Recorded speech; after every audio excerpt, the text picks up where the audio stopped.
গাজায় ফিলিস্তিনি গণহত্যা ও ইসরায়েলি বর্বরতার প্রতিবাদে গেল শনিবার লাখ লাখ মানুষ নামে ঢাকার রাজপথে। প্রতিবাদী কণ্ঠে ফ্রি ফ্রি প্যালেস্টাইন স্লোগানে কেঁপে ওঠে সোহরাওয়ার্দী উদ্যান। জনসমুদ্রের এই নজর কেড়েছে পুরো বিশ্বের। যুক্তরাষ্ট্র, ভারত, মধ্যপ্রাচ্যের অনেক দেশ, এমনকি ইসরায়েলি গণমাধ্যম দ্য টাইমস অফ ইসরায়েলের কেড়েছে শিরোনাম।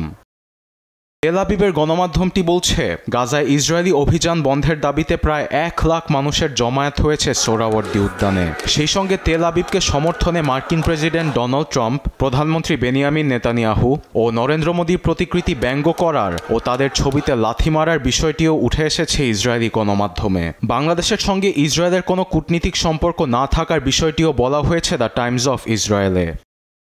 অন্যদিকে যুক্তরাষ্ট্রের গণমাধ্যম দ্য ওয়াশিংটন পোস্ট ও অ্যাসোসিয়েটেড প্রেস এপিতেও উঠে এসেছে ইসরায়েলের বিরুদ্ধে বাংলাদেশের প্রতিবাদ।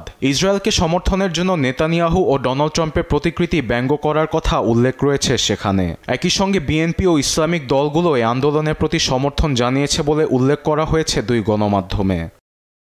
আবার ভারতীয় গণমাধ্যম টাইমস অফ ইন্ডিয়ার শিরোনামে উঠেছে বাংলাদেশের গাজাবাসীদের প্রতি সমর্থন। ছাত্রদের পাশাপাশি সেখানে বিভিন্ন পেশাজীবীর মানুষ অংশ নিয়েছে বলে জানিয়েছে গণমাধ্যমটি।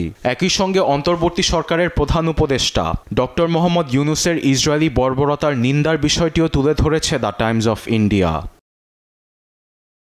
অন্যদিকে মধ্যপ্রাচ্যের আরব মিডিয়া সহ বিভিন্ন গণমাধ্যমের শিরোনাম কেড়েছে ইসরায়েলের বিরুদ্ধে বাংলাদেশের প্রতিবাদ সমাবেশ। আরবেদ আফসার, নিউজ ডেস্ক, দেশ টিভি।